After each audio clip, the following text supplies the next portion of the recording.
खानपुर विधानसभा प्रत्याशी रहे रविंद्र पनियाला जी मेरे साथ इस वक्त मौजूद हैं। रविंद्र पनियाला जी ने आज एक प्रेस कॉन्फ्रेंस बुलाई है जिसमें कुछ उमेश कुमार के बारे में कह रहे हैं कि कुछ दल बदल का जो अभी पूरा प्रचार उन्होंने बताया है। अभी उनसे जानेंगे कि किस बात को लेकर आखिर उन्होंने प्रेस कॉन्फ्रेंस बताई और एक पिटीशन अभी है, अच्छा कर दी है, अभी उन्होंने एक याचिका दायर कर दी है। क्या मामला है पूरा उमेश कुमार जी को लेके खानपुर विधानसभा में? मेन चीज मैं आपको बता दूं, कहा जा रहा था कि वो एक निर्दलीय नेता है, निर्दलीय बनकर ही रहें। जो दल बदल चल रही है उसको लेकर अभी पूरा मामला है। तो रविंद्र पनियाला जी से जान लेते हैं कि आज प्रेस कॉन्फ्रेंस बुलाने का क्या किस लिए बुलाया था।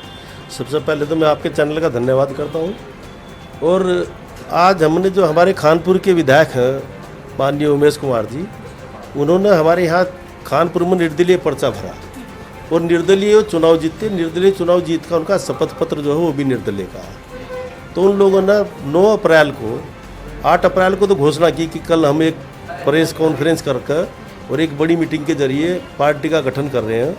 मेरे सब साथियों से अनुरोध है कि सब साथी उसमें पधारें। तो ये उन्होंने जब 9 अप्रैल में वहाँ पार्टी का गठन किया तो उन्होंने उत्तराखंड जनता पार्टी के नाम से एक पार्टी बनाई और उस पार्टी को बनाकर स्वयं में उसके राष्ट्रीय अध्यक्ष और संयोजक बन गए। और ये माननीय राजीव गांधी जी ने जब देश में अस्थिरता का माहौल था तो तब एक कानून बना कि कोई भी राजनीतिक दल अगर दल बदल कानून का अपना उल्लंघन करेगा तो उसे उल्लंघन करने में उसकी सदस्यता जाएगी या 1/3 बहुमत के साथ में वो अपने सदस्य लेकर जा रहा है तो उसकी सदस्यता बची रहेगी। दूसरे नंबर पर जब हमने 2003 में अटल जी की सरकार बनी तो इन्होंने इस दल बदल कानून को देश में अस्थिरता का माहौल ना और मजबूत किया और उन्होंने कहा कि 1/3 नहीं, अगर कोई भी दल अलग दल बनाएगा तो उससे 2/3 बहुमत की जरूरत होगी तब उसका दल मान्य होगा, नहीं तो उसकी सदस्यता रद्द मान ली जाएगी। और इसमें एक कानून में और संविधान में भी है, संविधान के नियम 10 में लिखा हुआ है कि अगर कोई भी प्रत्याशी निर्दलीय के रूप में अगर अपना पर्चा भर रहा है और वो निर्दलीय के रूप में जीतता है तो वो सदस्य कभी भी किसी भी पार्टी का 2 रुपये का सदस्य नहीं बन सकता। अगर सदस्य बनेगा तो अपनी पहले पद से इस्तीफा देगा और अगर उसने ये कानून का उल्लंघन किया है तो स्वतः उसकी सदस्यता रद्द मान ली जाएगी। और इसकी पावर लोकसभा अध्यक्ष को सांसद की है और विधानसभा अध्यक्ष को विधायक की है। तो जब इन्होंने एक कानून का उल्लंघन किया तो हमने सोचा कि पार्टी के जो सरकारें हैं, सरकार और उनके विधानसभा अध्यक्ष के संज्ञान में भी आपके मीडिया के माध्यम से, क्योंकि मीडिया में पूरा छाया, मीडिया ने भी बहुत हाईलाइट किया और उन्होंने प्रदेश में अस्थिरता का माहौल करने में कोई कमी नहीं छोड़ी।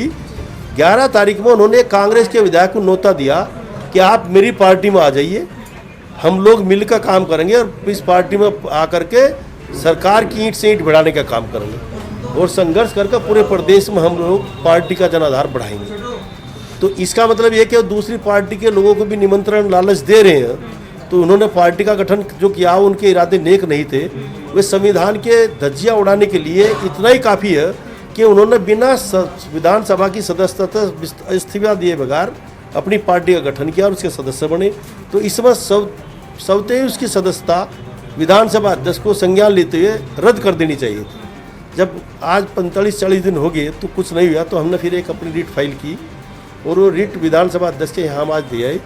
अगर उस पर विधानसभा अध्यक्ष 90 दिन के अंदर अंदर इसमें कार्रवाई करने का प्रावधान है, अगर संविधान की रक्षा करने के लिए विधानसभा अध्यक्ष इसमें कोताही बरतेंगे तो हम लोग अपने प्रेस के माध्यम से प्रदेश सरकार को और विधानसभा अध्यक्ष को एक अपनी तरफ से संदेश देना चाहते हैं कि हम लोग विधानसभा का घेराव भी करेंगे और जन आंदोलन भी शुरू करेंगे और हम अगर हाई कोर्ट और सुप्रीम कोर्ट तक भी जाना पड़ा तो भी जाएंगे। संविधान के साथ में जो खिलवाड़ करेगा उसके लिए हम लोग परमानेंट लड़ाई लड़ने के लिए तैयार हैं। जिस तरीके से चुनाव जीत के वो निर्दलीय विधायक बने, अब आपने कहा याचिका आपने दायर कर दी है, 90 दिन के अंदर जो प्रचार या जो प्रक्रिया होगी वो चलेगी। या तो आप लोग ये चाहते हैं कि वो पद से इस्तीफा दें या फिर उनकी पार्टी का बहिष्कार किया जाए, क्योंकि आपने बताया ना कि एक पद पे रहते रहते वो ये नहीं कर सकते। तो मांग और उम्मीद अब क्या जताते हैं आपकी कि क्या लगता है आपको कि 90 दिन में जो प्रक्रिया होगी उससे क्या रिजल्ट सामने आएंगे?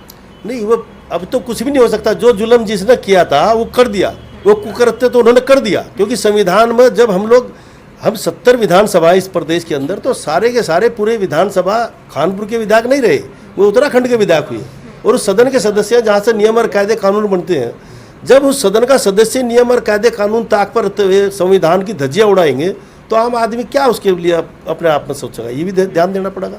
ये तो सदस्यता तो रद्द होनी है। तो संविधान की धज्जियां ना उड़ाते जाए, उसके अंदर रह के कार्य किया जाए, ये आप लोग चाहते हैं। अब हम क्या चाहेंगे, वो तो कार्य उन्होंने किया नहीं। सच जो दोष उन्होंने किया है उसकी सजा मिलनी चाहिए। उसकी सजा तो उन्हें अपने आप में तय कर लेनी चाहिए कि मैं ही इस्तीफा दे दूं या मुझे विधानसभा अध्यक्ष हटाऊं।